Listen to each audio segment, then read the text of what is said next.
Hello，大家好，歡迎大家嚟到《八仙列傳》嘅第5集，我係小師妹啊。上一集我哋見證咗南彩和踏歌飛升嗰種瀟灑，佢將修行化成一場遊戲。但係喺八仙之中呢，我哋仲有另外一位都將遊戲人間進行得淋漓盡致嘅神仙。佢甚至將呢一種態度融入咗佢標誌性嘅出行方式裏邊，倒頭騎驢。佢就係張果老啦，一個永遠都笑哈哈嘅白髮老翁，但係有住連皇帝都夠膽玩嘅膽識。佢點解要倒轉個頭嚟騎驢呢？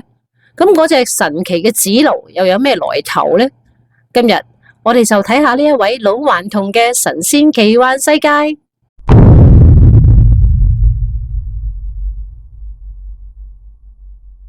呢一位神秘嘅老翁，年齡盛米，張果老本名張果，因為年歲極高，德高望重，所以人哋喺佢嘅名後邊加個老字，以示尊敬咁解啦。而佢嘅來歷都係一個謎。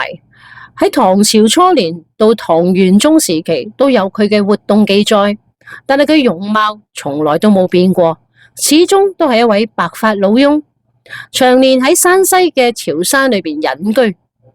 咁當人問起佢幾多歲嘅時候呢，佢都好幽默咁答嘅：我啊，帝曉時代出生嘅人嚟啦，咁鬼大年紀，我自己都記唔清啦。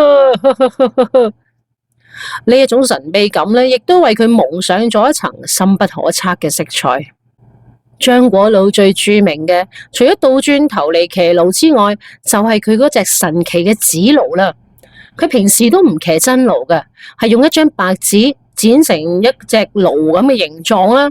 當佢需要趕路嘅時候呢，佢就拎嗰張紙出嚟，就噴一下水，咁呢一張紙，風就會變成一隻真係生蹦活跳、日行千里嘅白色神驢。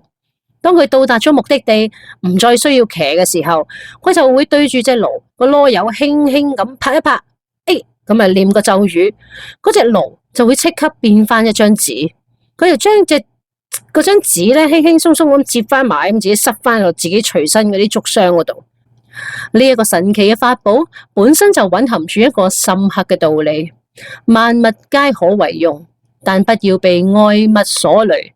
需要時化虛為實，不需要時化實為虛。呢一種對物質收放自如嘅境界呢，正正係道家思想完美嘅體現。咁點解佢一定要倒轉頭嚟騎嗰隻驢呢？呢個唔係即係專登玩嘢嘅，唔係玩雜技，係佢留俾世人最著名嘅一句人生格言。當好多人都好奇點解你要倒轉頭嚟騎嘅佢都會哈哈大笑，講出一個千古流傳嘅道情：舉世多少人，無如這老漢，不是倒騎驢，萬事回頭看。回頭看呢個簡單嘅3個字，就係佢一生嘅智慧結晶。回顧歷史，我哋可以知興替、明得失；反思自身，可以檢視過錯、修心養性；不忘來路，可以時刻記住自己嘅初心。佢用自己嘅行動，時時刻刻都喺度點化世人，唔好淨係顧住埋頭向前衝啊！要經常識得停低落嚟，回頭望下自己走過嘅路。呢一種反思同內觀嘅智慧，喺任何年代永遠都唔會過時。張果老唔單止智慧超群，更加有羨慕有榮華富貴嘅呢個風骨。唐玄宗李隆基聽過佢嘅大名之後呢，多次下詔請佢入宮，想向佢請教長生不老之術。張果老次次都抗旨不遵，甚至不惜扮死嚟避佢。有一次，使者嚟到，竟發現佢嘅屍身已經腐爛發臭，就回宮復命啦。但係冇耐之後，有人喺個中條山嗰度就見到生蹦活跳嘅張果老喎。咁最終玄宗派出嘅使者用盡所有方法，先至請到佢入宮。咁喺皇宮裏面，佢展示咗好多神奇嘅法術，例如飲咗毒酒都冇事啊，掹晒自己啲牙，把聲又生翻晒咁。咁令到皇帝同滿朝文武百官都好驚嘆嘅。咁玄宗就哇好尊敬佢啦，即係話神明啊呢個咁，仲想將自己嘅玉真公主嫁俾佢添，即係俾晒啲高官啊、錢啊、地位啊，乜你要乜有乜啦。咁但係張果老咧就堅決推辭，佢仲同玄宗講：娶婦得公主，平地升公府，人以為可喜，我以為可畏。因為佢看透咗皇宮嘅浮華同險惡，呢一啲富貴背後有嘅危機，所以更加堅定歸隱修行嘅決心。佢最終咧都係話：玄宗啊，玄宗，你俾我翻去啦，我要繼續我逍遙自在嘅修行啊！咁佢翻到去衡山啦，知道自己嘅人間旅程即將圓滿啦。咁而佢嘅飛升咧就唔係好似藍采和咁樣，哇，好多霞光啊、仙鶴啊嗰啲咁樣，咁而係以另一種更加符合佢嘅智慧同性格嘅，充滿咗懸念同埋啟示嘅方式。佢嘅飛升之路咧係一個最有哲理嘅告別。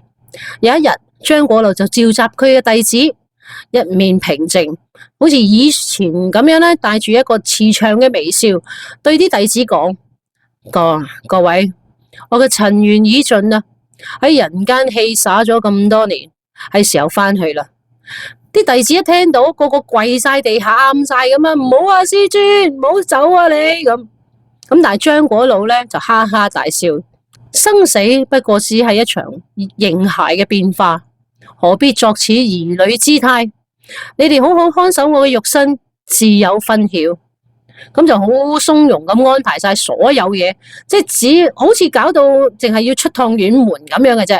冇幾耐之後咧，張果老就喺佢自己隱居嗰個地方安然坐化，弟子就按照禮制將佢嘅肉身入殮啦，安置咗喺個棺木裏面。但係就喺落葬之後咧，怪事就發生啦。嗰個衡山一帶嘅百姓咧，紛紛傳言就話喺各地都見到一個倒頭騎驢笑呵呵嘅阿伯，個樣分明就係張果老。消息傳到弟子嘅耳中，佢哋都係深感懷疑啦。咁但係咧就聯想到師尊生前嘅神通同埋慧言，佢哋就諗起一個有一個大膽嘅猜想啦。咁為咗證實呢一個猜想咧，弟子就決定開棺。一開棺嘅嗰一下，所有人都俾眼前嘅影像震驚到講唔到嘢。棺材裏邊根本冇屍身，只有一頂佢經常戴嘅竹冠同一件破舊嘅布袍，安安靜靜咁瞓咗喺個棺材裏邊。佢嘅肉身早已經唔知去咗邊。弟子一睇，哇！屍解仙啊！所有嘅悲哀啦，所有嘅唔捨得啦，都一掃而空，轉為無比嘅欣喜同埋敬畏。所謂屍解啦，其實係道教成仙嘅一種高級嘅儀式。修行者會留低一個替代品，可能係衣冠、劍、杖，等世人以為佢死咗，實質佢嘅真身同元神早已經脫殼而去，飛升仙界，就好似金蟬脫殼咁，即係留低嘅只係一啲冇用嘅嘢。咁就喺呢個時候，一陣清風吹過嚟，將棺裏面嘅布袍吹喐咗，一張紙條就出咗嚟啦。